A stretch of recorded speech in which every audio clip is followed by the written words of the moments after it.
2 ঘন্টার train journey আর আমরা পৌঁছে গেলাম এমন এক শহরে যেখানে ইতিহাস এখনও নিঃশ্বাস নেয়। হাই এভরিওয়ান, আমি কাবেরী। আমার নতুন একটা ব্লগে সবাইকে স্বাগত। আশা করি সবাই ভালো আর সুস্থ আছেন। আমরাও খুব ভালো আছি। সকাল 10টায় বন্দে ভারত এক্সপ্রেস ধরে বেঙ্গালুরু থেকে রওনা দিই। আগের ব্লগে ট্রেন জার্নিটা শেয়ার করেছি। খুবই স্মুথ আর কমফোর্টেবল রাইড ছিল। ঠিক দুপুর 12টার সময় আমরা পৌঁছে গেলাম মাইসুর। স্টেশন থেকে বেরিয়েই একটা অটো নিলাম, ভাড়া নিল 70 টাকা। কয়েক মিনিটের মধ্যে পৌঁছে গেলাম হোটেল প্রাইডে। আমাদের আগে থেকে কোনো বুকিং করা ছিল না, সরাসরি গিয়ে রিসেপশনে কথা বললাম, তারপরে বুকিং ফর্মালিটিগুলো করে নিলাম। স্টাফদের ব্যবহার ভালো ছিল, খুব বেশি সময় লাগেনি। আমরা যে রুমটা নিয়েছি তার ভাড়া পার ডে 1200 টাকা। রুমটা সিম্পল কিন্তু পরিষ্কার, এসিটাও ভালো কাজ করছিল, বিছানাটাও ছিল আরামদায়ক, আর বাথরুম নিট অ্যান্ড ক্লিন। একদম বাজেটের মধ্যে ভালো একটা অপশান। লোকেশনটাও সুবিধাজনক, সামনে থেকেই অটোও পাওয়া যায়। রুমে ঢুকে প্রথমেই ফ্রেশ হলাম, বেবিকেও ফিডিং করিয়ে একটু রিল্যাক্স করালাম। এতক্ষণ ট্রেন জার্নির পর 1 ঘন্টা এসি রুমে রেস্ট করে শরীরটা একদম ফ্রেশ লাগছিল। তারপর আবার বেরিয়ে পড়লাম আমাদের প্রথম স্পটের দিকে। আমাদের প্রথম ডেস্টিনেশন ছিল মাইসুর প্যালেস। হোটেলের সামনে থেকেই অটো করে চলে এলাম মাইসুর প্যালেসে। গেটের সামনে পৌঁছেই বুঝতে পারলাম কেন এটা এত ফেমাস। বিশাল এলাকা জুড়ে দাঁড়িয়ে থাকা প্রাসাদটা সত্যিই চোখ ধাঁধানো। প্যালেসে ঢোকার জন্য টিকিট নিলাম, পার পার্সন 120 টাকা করে। টিকিট কাউন্টারের সামনে বেশ ভিড় ছিল, কিন্তু লাইন এগোচ্ছিল ঠিকঠাক। ভেতরে ঢুকতেই প্রথমে চোখে পড়ে বিশাল খোলা প্রাঙ্গণ আর সুন্দর বাগান। মাইসুর প্যালেস মূলত ইন্দো সারাসেনিক স্টাইলে তৈরি। এই স্টাইলটা আসলে বিভিন্ন স্থাপত্য ধারার মিশ্রণ। এখানে তুমি একসাথে দেখতে পাবে হিন্দু মন্দিরের গম্বুজ ও খোদাই, ইসলামিক আর্চ ও মিনার ধাঁচের ডিজাইন, রাজপুত স্টাইলের বারান্দা, আর ইউরোপিয়ান স্টাইলও লক্ষ্য করা যায় কিছু কিছু জায়গায়। এই কারণেই প্রাসাদটার লুক একদমই আলাদা।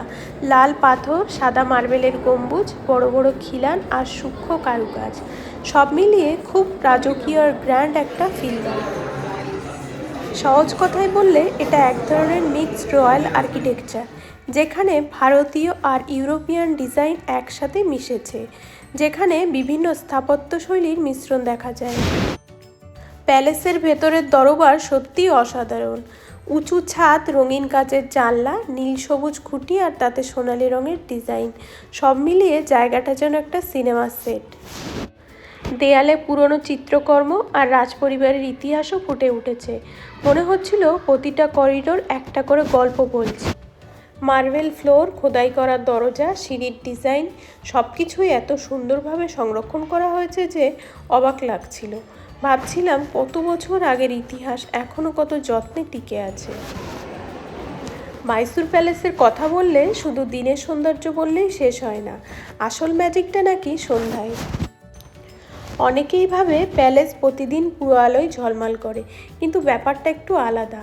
পুরো প্রাসাদে প্রায় 97,000 বাল্ব একসাথে জ্বলে ওঠে মূলত রবিবার আর সরকারি বা জাতীয় ছুটির দিনে, সন্ধ্যা 7টা থেকে 8টা পর্যন্ত। সেই 1 ঘন্টায় পুরো প্যালেস সোনালি আলোয় ঢাকা পড়ে যায়। দূর থেকে দেখলেও মনে হয় যেন রাজপ্রাসাদ জীবন্ত হয়ে উঠেছে। সপ্তাহের অন্য দিনগুলোতে সন্ধ্যায় সাউন্ড অ্যান্ড লাইট শো হয়।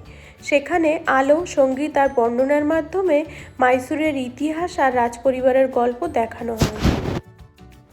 এই শোয়ের জন্য আলাদা টিকিট লাগে। শো শেষ হওয়ার পর কিছু সময়ের জন্য আংশিক আলোও জ্বালানো হয়, তবে সেটা রবিবারের মতো পুরো নয়। আর যদি দশেরার সময় যাওয়া যায় তাহলে অভিজ্ঞতাটা একদম অন্যরকম।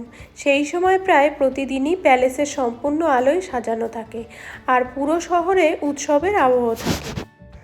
দিনের বেলা প্যালেস যেমন রাজকীয় লাগে, রাতে আলোয় সেটা যেন গল্পের বই থেকে বেরিয়ে আসা এক দৃশ্য। সত্যি বলতে মাইসুর এলে এই দৃশ্যটা একবার অন্তত দেখার মতো। দুপুরের রোদেও প্রাসাদটা দারুণ লাগছিল। পরিষ্কার আকাশের নিচে সাদা গম্বুজগুলো একদম আলাদা করে চোখে পড়ছিল। চারপাশে অনেক জায়গা আছে হাঁটার জন্য, ছবি তোলার জন্য। আমরা বেবির সাথে কয়েকটা সুন্দর সুন্দর মুহূর্ত ক্যামেরাবন্দিও করলাম। ওর জন্যই হয়তো ট্রিপটা আরও বেশি স্পেশাল হয়ে গেল। প্যালেসের রাজকীয় ইতিহাস দেখার পর আমরা চলে এলাম একদম অন্যরকম এক জগতে। বাইরে থেকে যে বিশাল মাছের স্ট্রাকচারটা দেখা যায় সেটাই বুঝিয়ে দেয় ভেতরে ঢুকলে কেমন অভিজ্ঞতা অপেক্ষা করছে। আজকে আমাদের পরের গন্তব্য ছিল মাইসুর অ্যাকোয়া ওয়ার্ল্ড। গেটে গিয়ে টিকিট নিলাম পার পার্সন 300 টাকা করে। ভেতরে ঢুকেই ঠান্ডা পরিবেশ, নীলচে আলো আর জলের নরম শব্দ একটা আলাদা ফিল তৈরি করছিল।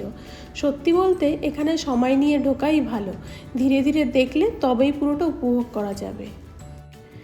ভেতরে ঢুকেই প্রথম কয়েকটা ট্যাঙ্কে দেখা মিলল ছোট ছোট রঙিন মাছের ঝাঁক। কমলা, সাদা, নীল, লাল, হলুদ, সবুজ এই মাছগুলো বাচ্চাদের খুবই পছন্দের, আর অনেকটা এলাকা জুড়েই এই মাছগুলোর ট্যাঙ্ক ছিল। একটা বড় ট্যাঙ্কে ছিল অ্যাঞ্জেল ফিশ, লম্বাটে পাখনার মতো ফিন, ধীরগতির সাঁতার, দেখতে খুবই এলিগেন্ট। আরও দেখলাম গোল্ড ফিশ, যেগুলো গোল্ডেন রঙে চকচক করছিল। এক কোণে ছিল অ্যারোয়ানা, বেশ বড় সাইজের, লম্বা শরীর আর রাজকীয় ভঙ্গি। এটাকে অনেকেই লাকি ফিশ বলে মনে করেন। কিছু ট্যাঙ্কে ছিল অস্কার ফিশ, যাদের রং আর প্যাটার্ন বেশ আকর্ষণীয়। আরেকটা অংশে ছিল স্টিংরে, চওড়া চ্যাপ্টা শরীর নিয়ে জলের তলায় ভেসে চলছিল। কিছু কৃত্রিম কোরাল আর ডেকোরেশন করা ট্যাঙ্কে ছিল গুপি আর মলি ফিশ, ছোট ছোট হলেও খুব রঙিন। এখানে কয়েকটা কচ্ছপও আছে, ধীরে ধীরে সাঁতার কাটছিল, মাঝে মাঝে জলের উপরে মাথাও তুলছিল। আমাদের বেবি তো পুরো কচ্ছপ দেখে খুশি। আলো এমনভাবে সেট করা যে প্রতিটা ট্যাঙ্ক আলাদা আলাদা রঙে ঝলমল করে, কোথাও নীল আলো, কোথাও সবুজ, কোথাও আবার হালকা বেগুনি আভা। ভিডিও করলে খুব সুন্দর ফুটে ওঠে। অ্যাকোয়া ওয়ার্ল্ডের সবচেয়ে এক্সাইটিং অংশটা নিঃসন্দেহে ফিশ টানেল। বাইরে থেকে যতটা সাধারণ মনে হয়, ভেতরে ঢুকলে পুরো অভিজ্ঞতাটা বদলে যায়। টানেলের মধ্যে ঢুকতেই চারপাশে শুধু জল আর মাছ, উপরে, পাশে, সামনে সব জায়গায় মাছ সাঁতার কাটছে।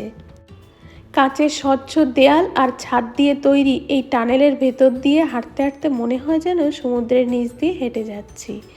এখানের আলোটা একটু নীলচে, যাতে জলের রং আর মাছগুলো আরও উজ্জ্বল দেখায়। বড় সাইজের মাছগুলো যখন মাথার উপর দিয়ে ভেসে যায় তখন সত্যি একটা অন্যরকম ফিল হয়। এখানে যে সমস্ত মাছগুলো দেখলাম তার মধ্যে আছে শার্ক, ছোট সাইজের প্রজাতি, স্টিংরে যেগুলো ধীরে ধীরে জলের ভেতরে ভেসে চলে, বড় আকারের অ্যারোয়ানা, রঙিন অ্যাঞ্জেল ফিশ আর বিভিন্ন ধরনের টপিক্যাল মাছ। এগুলো ছাড়াও বহু প্রজাতির মাছ এখানে আছে। মাছগুলো একসাথে টানেলের ভেতরে ঘুরতে থাকলে একটা চলমান ভিজুয়াল তৈরি হয়। ভিডিওতে কতটা আসছে জানি না, কিন্তু চোখে দেখার অনুভূতিটাই আলাদা। বাচ্চাদের নিয়ে গেলে এই অংশটা আরও স্পেশাল হয়ে যায়। আমাদের বেবি তো একদম চুপ করে উপরের দিকে তাকিয়েছিল।